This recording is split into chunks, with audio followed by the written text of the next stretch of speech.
Tungabhadra dam crest gate cut ಆಗಿರೋ ಬಗ್ಗೆ ನೀರಾವರಿ ಸಚಿವ ಡಿ.ಕೆ. ಶಿವಕುಮಾರ್ ಮುಂದಿನ ಕ್ರಮ ಕೈಗೊಳ್ಳುತ್ತಾರೆ ಎಂದು ಸಚಿವ ಎಂ.ಬಿ. ಪಾಟೀಲ್ ಹೇಳಿದರು.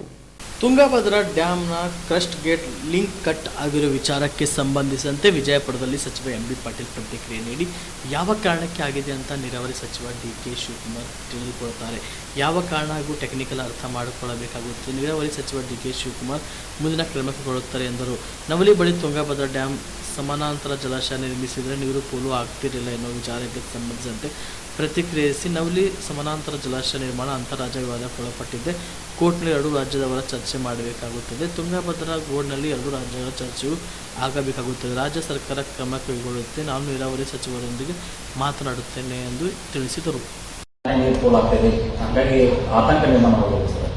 ಅದು ಯಾವ ಕಾರಣಕ್ಕಾಗಿದೆ, ಏನಾಗಿದೆ ಅಂತ ವರದಿಯನ್ನ ನೀರಾವರಿ ಸಚಿವರಾದಂಥ ಉಪಮುಖ್ಯಮಂತ್ರಿಗಳು ಡಿ.ಕೆ. ಶಿವಕುಮಾರ್ ಅವರು ಅದನ್ನು ತಿಳ್ಕೊತಾರೆ. ಅಧಿಕಾರಿಗಳು ತಾಂದ್ರಿಂದ ಯಾವ ಕಾರಣಕ್ಕಾಗಿದೆ, ಏನಾಗಿದೆ, ಆ ಟೆಕ್ನಿಕಲ್ ರೀಸನ್ಸ್ ನಾವು ಅರ್ಥ ಮಾಡ್ಕೋಬೇಕಾಗ್ತದೆ. ಅದಕ್ಕೆ ಸ್ವಾಭಾವಿಕವಾಗಿ ಅವರು ನೀರಾವರಿ ಸಚಿವರ ಉಪಮುಖ್ಯಮಂತ್ರಿಗಳು ತರಿಸ್ಕೊಂಡು ಅದು ಯಾಕೆ ಆಗಿದೆ ಅಂತ ತಿಳ್ಕೊಂಡು ಮುಂದೆ ಕ್ರಮ ಕೈಗೊಳ್ತಾರೆ. ಸರ್, ಈಗ ನವಲಿ ಬಳಿ ತಮ್ಮದೇ ಸರ್ಕಾರ ಇದ್ದಾಗ ಸಮಾನಾಂತರ ಜಲಾಶಯ ನಿರ್ಮಾಣ ಮಾಡೋದು ಬೇಡಿಕೆ ಇದೆ. ಅದು ನಿರ್ಮಾಣ ಆಗಿದೆ. ಅದು ನವಲಿ ಜಲಾಶಯವು ಏನಿದೆ ಅಂದರೆ ಅದು ಅಂತರ ರಾಜ್ಯದ ಒಂದು ವಿವಾದಕ್ಕೊಳಪಡ್ತದೆ. ಅದಕ್ಕೆ ಡಿ.ಪಿ ಡ್ಯಾಮ್ನಲ್ಲಿ ಒಂದು ಅನೇಕ ಬೋರ್ಡ್ ಇದೆ. ಬೋರ್ಡ್ನಲ್ಲಿ ಎರಡೂ ರಾಜ್ಯಗಳ ಪ್ರತಿನಿಧಿಗಳು ಇರ್ತಾರೆ. ಅಲ್ಲಿ ಚರ್ಚೆ ಮಾಡಿ ಅವ್ರ ಪರವಾನಗಿಯನ್ನು ಕೊಡಬೇಕಾಗ್ತದೆ. ಆ ಪರವಾನಗಿಯನ್ನು ಪಡ್ಕೊಂಡು ಇವತ್ತು ಸರ್ಕಾರ ಕ್ರಮ ಕೈಗೊಳ್ಳುತ್ತದೆ. ನೀರಾವರಿ ಸಚಿವರಿಗೆ ನಾನು ಕೂಡ ಮಾತನಾಡ್ತೇನೆ. ಇದೊಂದು ಪರ್ಯಾಯ ಮೊದಲಿಂದ ಇದರಲ್ಲಿದೆ, ಅದಕ್ಕೆ ಹೆಚ್ಚಿನ ಒತ್ತಡ ಕೊಡಬೇಕಂತ ನಾವು ನೀರಾವರಿ ಸಚಿವರಿಗೆ ಶಿವಕುಮಾರ್ ಅವರು ಮಾತನಾಡ್ತೇನೆ.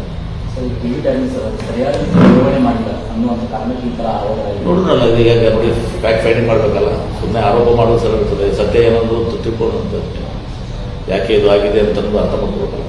ಅರ್ಥ ಮಾಡ್ಕೊಂಡ್ಮೇಲೆ ಗೊತ್ತು ಮಾತಾಡಬೇಕು. ಸುಮ್ಮನೆ ನಾವು ಆರೋಪಗಳಿಗೆ ನಾವು ಉತ್ತರ ಕೊಟ್ಟಿಗೆ ಹೋಗೋದು.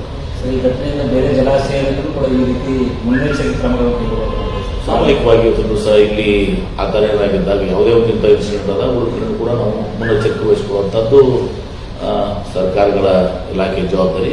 ಇಲಾಖೆ ಆ ಕೆಲಸ ಮಾಡ್ತದೆ. ಸರ್, ಕುಮಾರಸ್ವಾಮಿ ಅವರು ಭತ್ತದ ನಾಟಿ ಸರ್, ಈ ಹಿಂದೆ ಸೇಮ್ ಇದ್ದಾಗ ಭತ್ತದ ನಾಟಿ ಮಾಡಿದ್ರು ಸರ್ ರೈತರ ಜಮೀನು ಹೋಗಿ. ಕೇಂದ್ರ ಸಚಿವರ ಬಳಿಕ ಅವರು ಮನೆ ಮಗ ಅಂತ ತೋರಿಸೋ ಕಾರಣಕ್ಕಾಗಿ ಭತ್ತ ನಾಟಿಯನ್ನು ಮಾಡಿದ್ರು.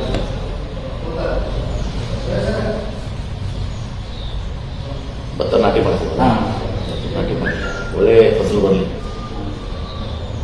ಯಾಕಂದ್ರೆ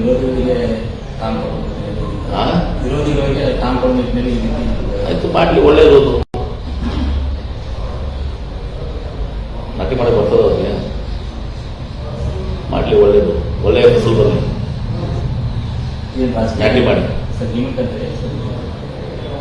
ನೀವು ಹೇಳಿದ್ರೆ ರಾಜಕೀಯ ಗಿಬ್ಬಕ್ಕೆ ನಂತರ ಅಂತ ಕೇಳಿದ್ರೆ ರಾಜಕೀಯ ಗಿಬ್ಬಕ್ಕೆ ಮತ್ತೇನು. ಕಲಬುರಗಿಯ ಮಣ್ಣೂರು ಮಲ್ಟಿ ಸ್ಪೆಷಾಲಿಟಿ ಆಸ್ಪತ್ರೆ ಕಲ್ಯಾಣ ಕರ್ನಾಟಕ ಭಾಗದ ಪ್ರಸಿದ್ಧ ಆಸ್ಪತ್ರೆಗಳಲ್ಲಿ ಒಂದಾಗಿದೆ.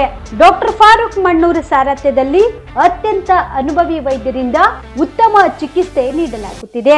ಮಣ್ಣೂರು ಮಲ್ಟಿ ಸ್ಪೆಷಾಲಿಟಿ ಆಸ್ಪತ್ರೆಯಲ್ಲಿ ಸಿಗುವ ಚಿಕಿತ್ಸೆಗಳು: general surgery, laparoscopy surgery, neuro surgery, orthopaedic surgery, plastic surgery, gastro surgery, aqua surgery, gynaecology surgery, general medicine, paediatric, neuro surgery, cardiology, haematology, endocrinology, ENT ಮತ್ತು ophthal, general physician, gynaecology, paediatric, family medicine, urology, nephrology, radiology, dialysis, advance ICU ಮತ್ತು advance OT setup, ಅತ್ಯಾಧುನಿಕ ಸೌಲಭ್ಯವುಳ್ಳ ಕ್ಯಾಸುಲಿಟಿ, ದಿನದ 24 ಗಂಟೆ emergency trauma centre.